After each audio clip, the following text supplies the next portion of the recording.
Fake cop at midnight. The knock that changed everything. A knock at midnight. A voice claiming to be the police. But when a quiet veteran looked through the peephole, something didn't add up. No squad car, no real badge, no truth behind the uniform. What followed was a suspenseful test of silence, courage, and honor as real officers raced against time. This cinematic, true-to-life story will leave you questioning trust, authority, and the disguises people wear. Watch until the end for a powerful resolution that proves sometimes silence speaks louder than words. Fake cop story, police impostor, suspense story, veteran story, cinematic storytelling, true crime inspired, inspirational story, fake police officer, silent courage, midnight knock, real police response, life lesson story, veteran strength, storytelling YouTube, dramatic narration, powerful resolution story, suspenseful YouTube story, honor and dignity, true hero story, Aixum. A heavy knock split the silence of midnight. Police, open up! The words carried authority, the kind that made hearts stumble and hands freeze. Inside the small, dimly lit house, a man stood motionless by the door. He had heard many voices in his lifetime. Commanders shouting orders across deserts. Comrades whispering prayers before dawn raids.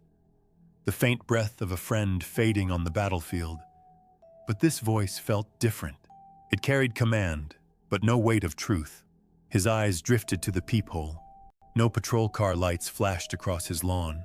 No uniformed partner lingered nearby. Only a tall figure in dark clothing, a badge clipped to a belt, though it glimmered like something bought, not earned. He whispered to himself, steady, calm.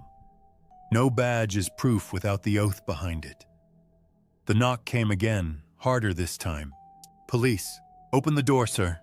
Yet his instinct, honed through years of war and survival, told him something wasn't right. His name was Daniel Rourke, a veteran who once carried the weight of a nation's battles on his shoulders. His neighbors saw only a quiet man who kept his lawn tidy, waved politely, and walked with a slight limp. Few knew that limp came from shrapnel, or that his silence carried the memories of soldiers he buried with his own hands. Daniel was no stranger to fear. He had felt it when helicopters lifted off in enemy fire, when nights stretched cold in desert winds, when he returned home to a world that moved on without him. But fear had never paralyzed him. It sharpened him. And tonight, staring at the stranger at his door, his fear did the same.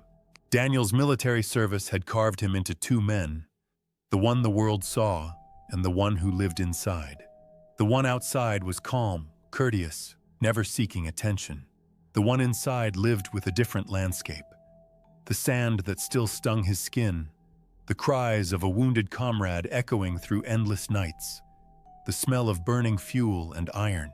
He remembered Corporal Hayes, who used to joke even under gunfire, who once said, "The uniform doesn't make the man makes the uniform." Hayes never made it home. Daniel did, and ever since, he carried that line as if it were stitched into his soul. The man outside grew impatient. Outside, the man shifted, his fake badge catching what little moonlight slipped through the porch. The houses around Daniel stood quiet, lights off, curtains drawn. His neighbors slept, unaware of the silent test unfolding only yards away.